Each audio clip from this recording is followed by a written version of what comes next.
Hi, this is Happy Bird from happybirdscraftinghaven.com, and today I'm going to show you how to make these stunning holiday earrings. Now I have to tell you that these were so easy to make and they were inexpensive as well. The only thing I used was glossy accents and glitter. That's it. So I'll show you how I did this.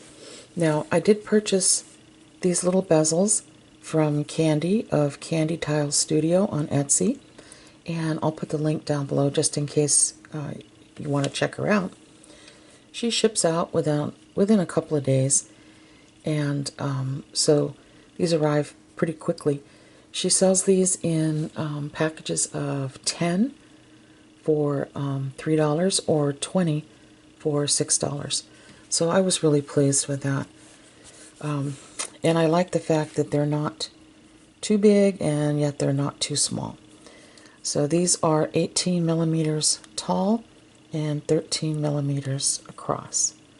Okay, so I made these pretty blue ones here first, and I used, like I said, the Glossy Accents by Ranger. They do sell this at Michael's. If you do buy it there, I would suggest using a coupon. I have seen it online as well. They have them. I checked out Amazon, and they were selling it for $4.19 a bottle, but I don't know about the shipping, so you'd have to check that out. And I'm sure eBay has them on there too, but they might be a little more than what they actually are in the stores. So I also used the jumbo glitter in the crystal quartz, and I did find this at Walmart. And they do have the jumbo glitter like this in the iridescent shade at Joann's. It's really strange because these don't have brand names on them, and the one at Joann's didn't seem to either. But they both came in the square bottles like this. So I would suggest Walmart or Joann's for this. And the Marquee Love I picked up at Michael's, and unfortunately the maker of the glitter, they don't put names to the glitter. So all I can say is that it's a really pretty ice blue color. And they have lots of different colors. They also have this one, and this is kind of like a vintage pink color. And I thought these were pretty. Now, regular priced at Michael's, these are $5.99, but like I said, if you use a coupon, you'll be okay. Then I used Recollections glitter in Glitz, and it's fine glitter, as you can see. Now, if you can't get these exact brands, I will tell you this. You can find any kind of fine glitter in a real iridescent, beautiful shade, and that'll work just as well. And of course, your jumbo glitter, that's a really important part of it. And if you're choosing this type of glitter, I would make it a coarse circular glitter. And I'll show you what I mean by circular. Make it like a medium coarse, not a large coarse. If you look closely, you can see that it's shaped in a circular form, the glitter is, okay? And I would also highly recommend pastel shades. Those really do work the best. So nothing dark, or too dark, I should say. And you use so little of the colored. It's mainly these two that you're going to use a lot of. Okay, now I also did some in the vintage pink like I showed you. And I thought they turned out really pretty as well. And like I said, you know, when you wear them, I sure hope my camera's picking this up, because they really truly are beautiful. And they look stunning on, they really do. So that's the vintage pink. Oops. Now I did experiment with using the Tencel glitter, and I didn't care for the effect that I got. I liked it better using the medium coarse glitter right here. That's kind of a purple tinsel glitter that I used by Recollections called Fairy Dust. Yeah. I'm not saying it's not pretty, I just like the other ones better. Okay, so I'm going to set these aside like so. And basically what Glossy Accents is, it's a pre-mixed resin is what it is. And normally you would put this on top of a picture or something like that, and it would dry crystal clear, and you have to be careful because you always have the issue of, you know, bubbles coming up to the surface and whatnot. But with this, you don't have to worry about that because you're not going to see any little bubbles anyway. So I'm going to place these right here and lower my camera a little bit. And the first thing I'm going to do is open the Glossy Accents, and I'm going to put a little bit at the bottom of the tray like this.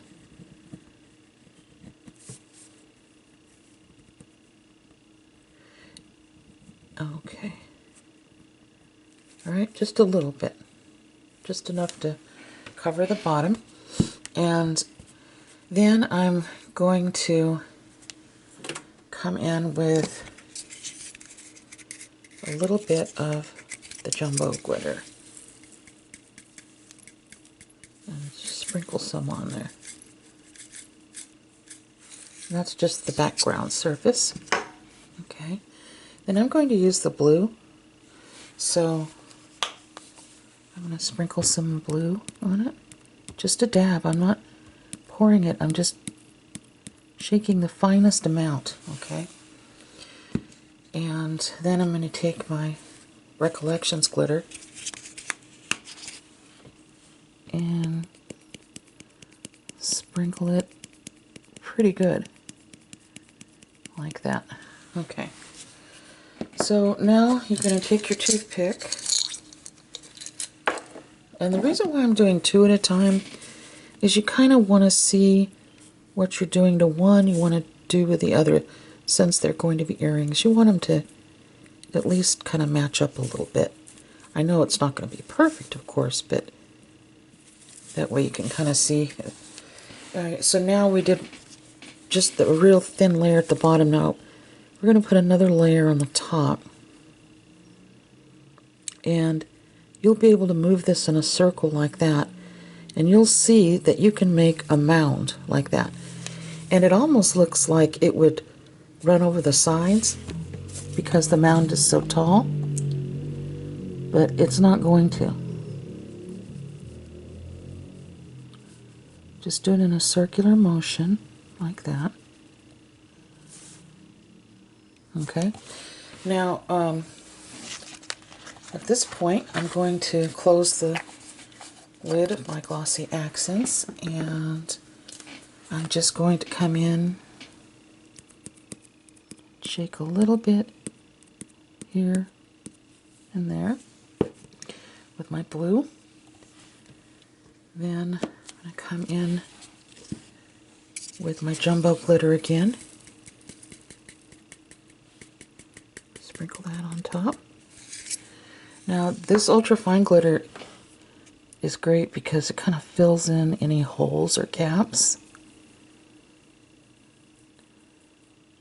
that aren't filled in by the other. And I'm not worried about, you know, the amount I'm putting on because I'll take a soft brush after it's completely dried anyway and wipe that off.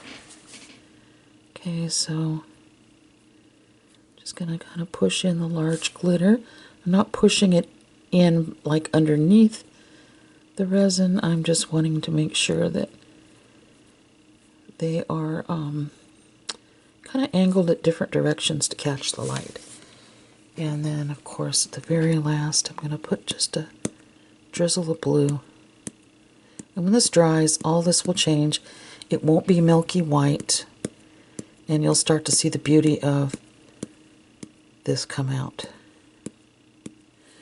And even when it looks like it's dried and it feels like it's dried, doesn't mean it's dried underneath. So be very careful. You shouldn't really be touching it or anything. I would let this set for at least 48 hours, at least. And the longer it sits, the more crystal clear it's going to become, and it'll be really beautiful. Now, these started out looking like these. And of course you wouldn't know it now. So I would say minimum of 48 hours. It would probably be better if you could let it dry that third extra day. But if you can't, at least 48 hours. So then I would come back in and with a very soft brush, just kind of brush away any kind of excess. Now, I didn't have to worry about any glitter coming off or anything like that afterwards, because this resin, of course, grabs onto this so tightly. And then what I did was I opened one of these little hooks and just slipped it right on to the earring. And I had myself a pair of lovely earrings. I like these hooks. Oops. Sorry about that.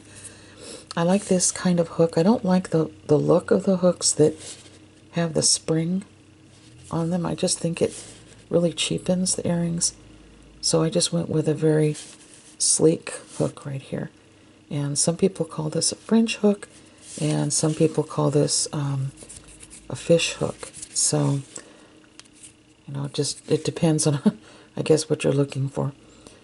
So anyway, I hope you enjoyed this craft, and when this dries completely, I'll be posting this on my blog, and you'll be able to see the earrings. But I think these would be wonderful sellers at craft fairs as well, and you can really take your time with these. And another point that I wanted you to know: if this dries, and let's say you didn't do something quite right, and maybe there's like a sunken part in the middle with one earring that you didn't want, or this or that, this is so forgiving. You can go back in with your glossy accents on top of what you already did that has dried, and of course do the glitter thing and let that harden, and you've fixed it. So just keep that in mind. And if you want to practice, you can take a piece of aluminum foil, since it'll have a similar background, and do your little glitter mixtures on top and let them dry a couple of days just to see how they look, and that way you don't have to actually use a bezel and maybe it not be the look that you're going for and then have ruined a bezel. So, keep that in mind as well. So I hope you really enjoyed this craft, and these were so fun to make. I'm going to make up some, I think, for different people at Christmas time and give them out. And I think that these are so festive looking. So let me know if you make these, and please join me on Facebook if you can at happybirdscraftinginspirations.com, and the link will be down below in the drop down bar to my Facebook page. And thank you so much for watching. God bless each and every one of you. Bye-bye.